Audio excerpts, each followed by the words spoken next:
இப்ப ரொம்பவே ட்ரெண்டிங்ல இருக்க ஸ்காலப் டிசைன் வித் பவ் அதுவும் வி நெக்ல எப்படி ரெடி பண்ணலான்னு பார்க்கலாமா? அதுக்கு முன்னாடி என்னோட வீடியோவ ஃபர்ஸ்ட் டைம் பார்க்குறீங்கன்னா, மறக்காம சப்ஸ்கிரைப் பண்ணிட்டு பக்கத்திலேயே இருக்க பெல் ஐக்கன கிளிக் பண்ணிட்டு ஆல் குடுத்துக்கோங்க. அப்பதான் நான் போடுற வீடியோஸ் உங்களுக்கு உடனுக்குடன் நோட்டிஃபிகேஷனா கிடைக்கும். வாங்க வீடியோக்குள்ள போலாம். நான் வி நெக் ஷேப்ல ஸ்காலப் டிசைன் வரைஞ்சு, அத வந்துட்டு கேன்வாஸ்ல வரைஞ்சு கட் பண்ணி வச்சிருக்கேன். இப்போ நம்ம லைனிங் கிளாத் எடுத்துக்கலாம். லைனிங் கிளாத்த விரிச்சுக்கோங்க. விரிச்சுட்டு, இப்ப நம்ம அது மேல ஏற்கனவே நெக் மார்க் பண்ணியிருப்போம் நம்ம லைனிங்ல. அந்த மார்க்கிங்க்கு மேல நம்ம இப்போ கேன்வாஸ நம்ம வைக்க போறோம். இப்போ வச்சுட்டு கரெக்ட்டா இருக்கான்னு நீங்க மெஷர்மென்ட் டேப் எடுத்து நீங்க கழுத்தோட அகலத்த மார்க் பண்ணிக்கோங்க. ஏன்னா, இது மிஸ் ஆனா கண்டிப்பா உங்களுக்கு ஷோல்டர் ஃபால் வர வாய்ப்பு இருக்கு. அதுக்காக தான். நான் ஒன் சைடு மட்டுமே நெக் மார்க் பண்ணதுனால, நான் இன்னொரு சைடுமே மார்க் பண்ணிட்டு நான் கேன்வாஸ் பேப்பர மேல வைக்கிறேன்.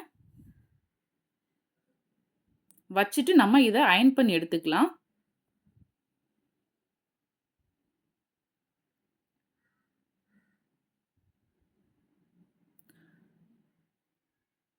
நல்லா அயர்ன் பண்ணிட்டீங்கன்னா, அது நான் கேன்வாஸ் அப்படியே உங்களுக்கு வந்துட்டு லைனிங்ல ஒட்டிக்கும்.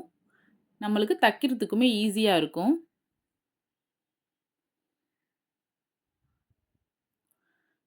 இப்போ நம்ம மெயின் கிளாத் எடுத்துக்கலாம். மெயின் கிளாத்தோட நல்ல பக்கத்த எடுத்துக்கலாம். அது மேல இப்போ நம்ம லைனிங் கிளாத்த எடுத்து போட்டுக்கலாம். நம்ம ஒட்டியிருக்க கேன்வாஸ் வந்து மேல தெரியிற மாதிரி இருக்கணும். உள்ள இருக்க மாரி இருக்கக்கூடாது. அப்பதான் நம்ம திருப்பி அடிக்கும்போது, கேன்வாஸ் வந்துட்டு இன்விசிபிளா உள்ளார போயிடும். வெளியில தெரியாது. ஸோ, நான் வீடியோல காட்டியிருக்க மாதிரி மெயின் கிளாத்தோட நல்ல பக்கம் மேல லைனிங் கிளாத் வர மாரி பார்த்துக்கோங்க. வச்சுட்டு நம்ம பின் வச்சு செக்யூர் பண்ணிக்கலாம். எப்போதுமே நீங்க பின் வச்சு செக்யூர் பண்ணிட்டு தைக்க பழகுங்களேன். ஃபினிஷிங் வந்து உங்களுக்கு சூப்பரா இருக்கும். உங்களுக்கு வந்துட்டு லைனிங் ப்ளவுஸ்ல அங்கங்க கிளாத் வந்துட்டு சுருக்க சுருக்கமா இருக்காது. இப்போ நம்ம அந்த ஸ்கேலப் டிசைன்ல வளைவுலலாம் ஸ்டிச் போட்டு எடுத்துக்கலாம். இருக்கிறதுலயே தையல் வந்துட்டு ரொம்ப பொடியா உள்ள தையலா வச்சுக்கோங்க ஸ்கேலப் டிசைனுக்கு. இத ஃபுல்லா பொறுமையா ஸ்டிச் பண்ணி எடுங்க. நான் கொஞ்சம் வீடியோல வந்துட்டு கொஞ்சம் ஸ்பீடா காட்டியிருக்கேன் உங்களுக்கு. ரொம்ப நேரம் போணுச்சுன்னா உங்களுக்கு வீடியோ போர் அடிக்கும். ஸோ, அதனால நான் கொஞ்சம் ஃபாஸ்ட்டா வச்சிருக்கேன். நீங்க தைக்கும்போது ரொம்பவே பொறுமையா, கவனமா தையுங்க. நம்ம ஸ்கேலப் வெட்டியிருக்கோம்ல, அதுக்கும் பக்கத்துல தான் தையல் விழணும். ஸ்கே கேன்வாஸ்ல தையல் விழாம, அத சுத்தி தான் கண்டிப்பா நம்ம கிளாத்லயே தான் தையல் விழணும். பார்த்து கவனமா ஸ்டிச் பண்ணுங்க. ஒரு கார்னர்லயும் ஊசிய உள்ள இறக்கி, அதுக்கப்புறமா நீங்க டர்ன் பண்ணுங்க. சூப்பரா வரும் உங்களுக்கு ஃபினிஷிங்.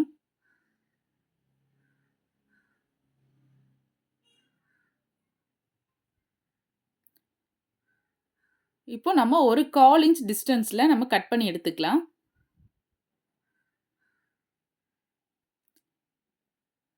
இந்த வீடியோவுக்கு மறக்காம ஒரு லைக் குடுத்துருங்க. நீங்க குடுக்குற ஒரு லைக்கும் தான் எனக்கு ஒரு மோட்டிவேஷனா இருக்கும். எனக்கு அடுத்தடுத்த வீடியோ போடுறதுக்கு.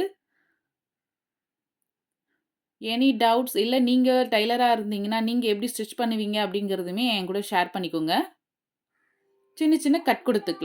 எல்லா எட்ஜஸ்லயுமே சின்ன சின்ன கட் குடுத்துக்கலாம். இது நம்மளுக்கு திருப்புறதுக்கு ரொம்பவே ஈஸியா இருக்கும். அதோட ஸ்கேலப் டிசைனும் வந்துட்டு ஒரு நீட் அண்ட் பெர்ஃபெக்ட்டா நமக்கு கிடைக்கும். நல்லா கட்டை விரல வச்சு, நீங்க வந்துட்டு பொறுமையா நீங்க வந்துட்டு திருப்பி விடுங்க.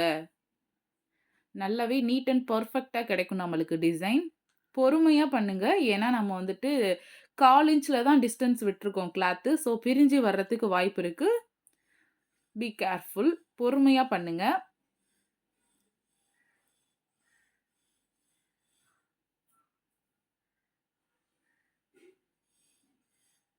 இப்போ நம்ம ஃபுல்லாவே எல்லா ஸ்கேலப்புமே திருப்பியாச்சு. பாருங்களேன், எவ்வளோ ஒரு நீட் அண்ட் பெர்ஃபெக்ட்டா இருக்கு. நீங்க இத வந்துட்டு இப்போ வந்துட்டு லைட்டா கையால மட்டும் நீங்க எடுத்து விட்டுக்கோங்க.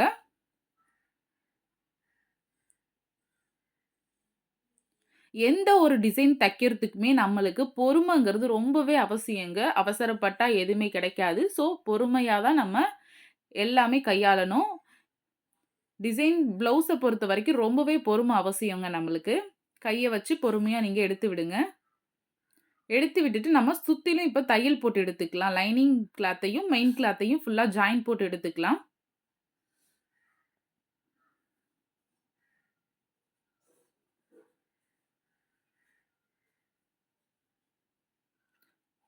ஜாயின் பண்ணும்போதுமே கவனமா ஜாயின் பண்ணுங்க.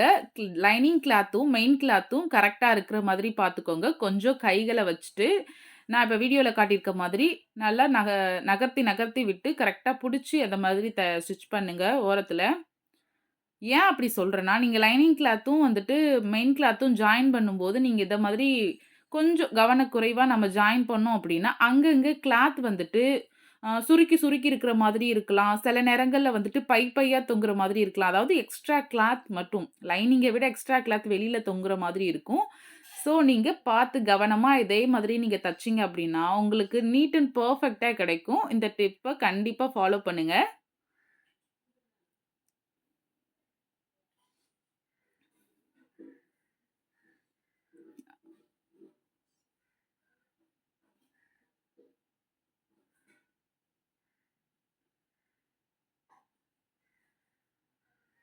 இப்போ ஃபுல்லாவே நம்ம தையல் போட்டு எடுத்தாச்சு. நம்ம எக்ஸ்ட்ரா இருக்க கிளாத்த இப்போ நம்ம கட் பண்ணி போட்டுடலாம்.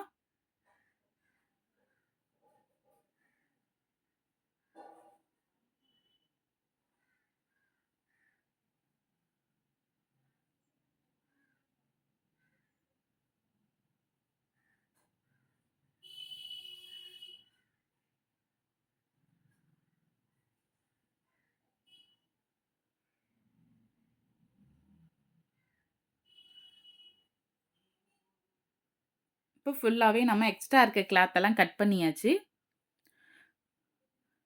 இப்போ நம்ம இடுப்பு பகுதிய மடிச்சு தைக்கிறதுக்காக ஒரு 2 இன்ச்ல வந்துட்டு நம்ம மார்க் பண்ணியிருப்போம். அந்த மார்க்கிங்ல கரெக்ட்டா நம்ம அந்த 2 இன்ச்ச வந்துட்டு ஒரு 2 ஃபோல்டா மடிச்சடிச்சுக்கலாம். சில பேர் லைனிங் கிளாத் குடுத்து மடிச்சடிப்பாங்க. நான் இதே மாதிரி தான் அடிப்பேன். இது என்னோட ஸ்டைல்.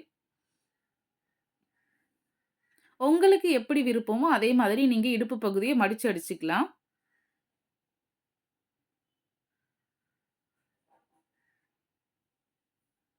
இப்போ நம்ம இத இன்னுமே பெர்ஃபெக்ட்டா ஆக்குறதுக்காக நம்ம அயர்ன் பண்ணி எடுத்துக்கலாம். பாருங்களேன், நான் ஸ்கேலப்ல எந்த விதமான தையலுமே நான் இப்போதைக்கு குடுக்கல. கடைசியா தான் குடுப்பேன். அதனால இப்போ நம்ம அயர்ன் பண்ணி எடுத்துக்கலாம். அயர்ன் பண்ணும்போது நம்மளுக்கு இன்னுமே நீட் அண்ட் பெர்ஃபெக்ட்டா அதாவது போட்டிக் ஃபினிஷ்ல நம்மளுக்கு கிடைக்கும் ப்ளவுஸு. இப்போ நம்ம அந்த பவ் எப்படி ரெடி பண்றதுங்கிறத பார்க்கலாம். நான் சாரி கிளாத் கான்ட்ராஸ்ட்டா உள்ள கிளாத் எடுத்துக்கிறேன். ஒரு 3 1/2 இன்ச் அகலத்துல ஒரு நம்ம இது வந்துட்டு ஒரு நம்மளா ஒரு இதுதான். அப்ராக்ஸிமேட்டடா தான் நான் எடுத்திருக்கேன். இது வந்து ஒரு அப்ராக்ஸிமேட்டடா தான் நான் எடுத்திருக்கேன். நம்ம கழுத்து அகலத்த விட 2 பக்கமும் ஒரு 3, 3 இன்ச்சு எக்ஸ்ட்ரா எடுத்துக்கேன். நீங்க ஒரு 2 இன்ச் எக்ஸ்ட்ரா எடுத்தா கூட போதும். பிகினர்ஸா இருக்கீங்க, இல்ல ஃபர்ஸ்ட் டைமா இந்த ப்ளவுஸ் ஸ்டிச் பண்றீங்க இந்த டிசைன் அப்டின்னா, நீங்க கொஞ்சம் எக்ஸ்ட்ராவே எடுத்துக்கோங்க. அத அப்படியே நான் 2ஆ ஃபோல்டு பண்ணிக்கிறேன். 2ஆ ஃபோல்டு பண்ணது எப்படின்னா, பேக் சைட் பின்பக்கம். நல்ல பக்கத்தோட பின்பக்கம். அத வந்துட்டு இப்டி ஓரத்துல ஸ்டிச் போட்டு எடுத்துக்கலாம். இது ஜரி அதிகமா இருக்கிறதுனால கொஞ்சம் சுருக்கமா வருது. திரும்ப எடுத்து நல்லா விரிச்சு விட்டுக்கலாம். அதுக்கப்புறம் திரும்ப இன்னொரு சைடு.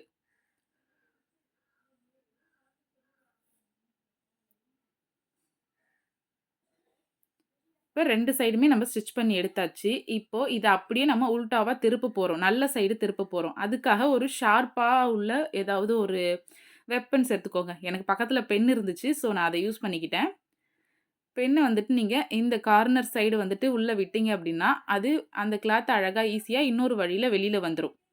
பாருங்களேன் நம்மளுக்கு வெளியில வந்துருச்சு. இப்ப நம்மளுக்கு நல்ல சைடு கிடைச்சிருச்சு. இப்போ இந்த இதெல்லாம் கார்னர்லாம் நல்லா எடுத்து விட்டுக்கோங்க.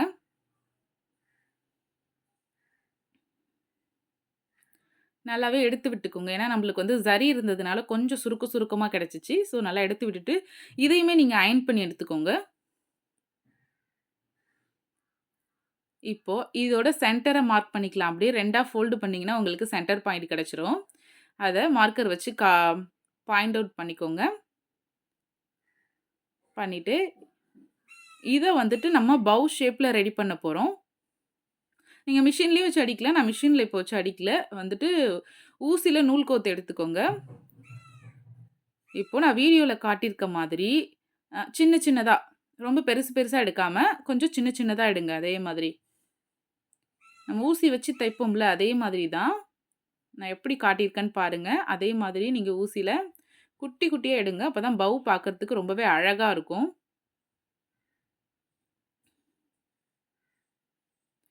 ஃபுல்லாவே இதே மாதிரி கோத்துட்டு, நம்ம ஊசிய வெளியில எடுத்துடலாம். எடுத்துட்டு ஒரு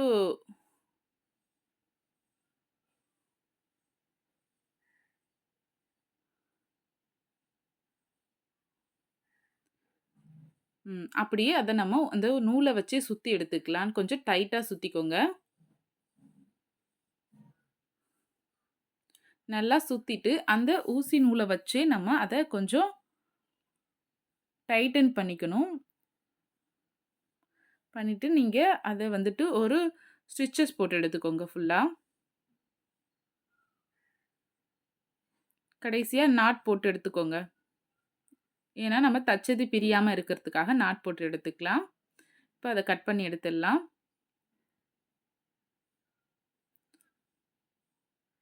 இப்போ இந்த நம்ம தச்சத அப்படியே வைக்காம, அந்த இது மறையறதுக்காக இதுவுமே ஒரு டிசைன் மாரி இருக்கும். அதோட கான்ட்ராஸ்ட் கலர் ப்ளவுஸோட கலர்லயே நான் அந்த பார்டர் பீஸ வந்துட்டு கொஞ்சம் கட் பண்ணியிருக்கேன். அது எவ்வளோனா 1 1/2 இன்ச் அகலத்துல, நீளம் வந்துட்டு ஒரு 3 இன்ச் 4 இன்ச் இருக்கலாம். ஒண்ணும் பிரச்சனை இல்ல. நான் எப்படி காட்டியிருக்கேன்னு பாருங்க. 2 சைடுமே ஃபோல்டு பண்ணி, அத ஒரு ஃபோல்டு பண்றேன். அப்படின்னா, எந்த ஒரு ரா எட்ஜஸுமே வெளியில தெரியாது உங்களுக்கு. அழகா ஒரு நாட் மாதிரி உங்களுக்கு கிடைக்கும். ஒரு ரோப் மாதிரி உங்களுக்கு கிடைக்கும். அத அப்படியே இது மேல நான் இப்ப காட்டுறேன் பாருங்க. அப்படியே வச்சு நம்ம மிஷின்ல வந்துட்டு பேக் சைட்ல ஒரு ஸ்டிச் போட்டு எடுத்துக்கலாம்.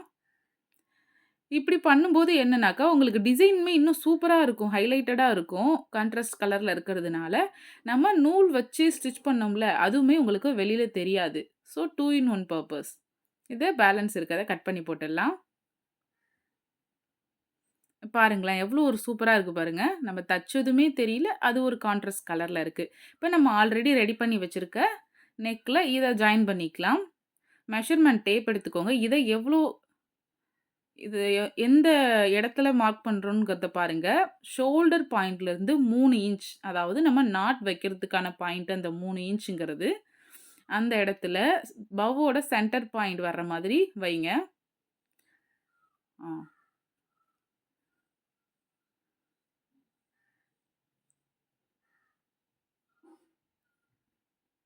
வச்சுட்டு, நீங்க மெஷர்மென்ட் டேப் எடுத்து மார்க் செக் பண்ணிக்கோங்க. நம்ம கழுத்தோட அகலம் கரெக்ட்டா வச்சிருக்கோமா? 2 சைடுமே வச்சு, அந்த ஓரத்துல உள்ள பவ்வோட கிளாத்த நல்லா விரிச்சு விட்டுக்கோங்க. சுருக்கமா இருக்கும்ல, அத நல்லா விரிச்சு விட்டுட்டு, ஒரு பின் எடுத்து செக்யூர் பண்ணிக்கோங்க. நம்ம தைக்கும்போது அது விலகாம இருக்கிறதுக்காக இது. அதே மாதிரி ஆப்போசிட் சைடுமே அதே மாதிரி பண்ணுங்க. நல்லா அந்த பவ்வ வந்து ஓரத்துல விரிச்சு விட்டுக்கோங்க. ஏன்னா நம்ம தைக்கணுங்க. எக்ஸ்ட்ரா கிளாத் விட்டு தைச்சது இதுக்காக தான். இந்த செக்யூர் பண்ணிக்கோங்க. பின் வச்சு செக்யூர் பண்ணிட்டு, நம்ம அந்த ஸ்கேலப்லயே ஃபுல்லா நம்ம வந்து ஸ்கேலப்ல இப்போதைக்கு அடிக்க வேணாம். நம்ம அந்த பவ் வச்சிருக்க இடத்துல மட்டும் ஸ்கேலப் வச்சு அடிச்சுக்கோங்க. அப்படியே அந்த ஸ்கேலப் மேலேயே தையல் போட்டு எடுத்துக்கலாம். இப்போ நம்ம ஸ்டார்ட் பண்ற இடத்துலயும், முடிக்கிற இடத்துலயும் மட்டும் பேக் ஸ்டிச் போட்டுக்கோங்க. ஏன்னா, இது முதுகு பகுதிங்கிறதுனால, முதுகு பகுதி விரிவடையும் போது அது பிரிச்சுட்டு வர வாய்ப்பு இருக்கு. ஸோ, அந்த இடத்துல மட்டும் பேக் ஸ்டிச் போட்டு எடுத்துக்கலாம். இப்போ இன்னொரு சைடும் அதே மாதிரி தச்சுக்கலாம். அந்த பவ் இருக்கிற இடத்துக்கிட்ட மட்டும் தச்சுக்கோங்க. தைக்கும்போது கொஞ்சம் அந்த கிளாத்த நல்லா விரிச்சு விட்டு தைங்க.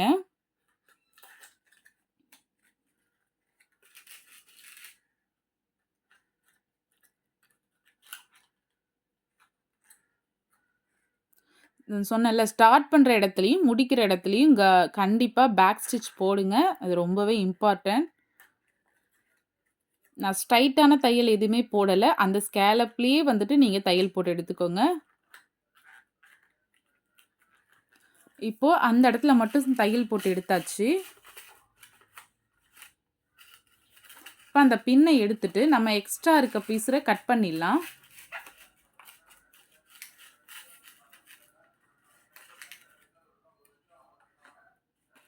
ஒரு 3/4 இன்ச்லேருந்து 1 இன்ச் வரைக்கும் நீங்க விட்டுட்டு கட் பண்ணுங்க. கட் பண்ணிட்டு, இப்போ நம்ம ஃபுல் ஸ்கேலப்லயுமே வந்துட்டு தையல் போட்டு எடுத்துக்கலாம்.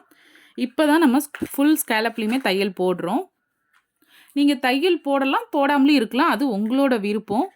நான் தையல் போட்டு எடுத்துக்கிறேன். அப்படி உங்களுக்கு தையல் போட விருப்பம் இல்ல, ஃபுல் ஸ்கேலப்லயும் தையல் போட விருப்பம் இல்ல அப்படின்னா, நீங்க திரும்ப அந்த பவுல மட்டும் இன்னொரு டைம் தையல் போட்டு எடுத்துக்கோங்க. நம்ம தையல் போடலனாலுமே ஸ்டிஃப்பா தான் நிக்கும். நல்லா நம்ம கேன்வாஸ் வச்சு அயர்ன் பண்ணியிருக்கோம். ஸோ, எந்த விதமான சேஞ்சஸுமே இருக்காது. தையல் போடலாம், போடாமலும் இருக்கலாம்.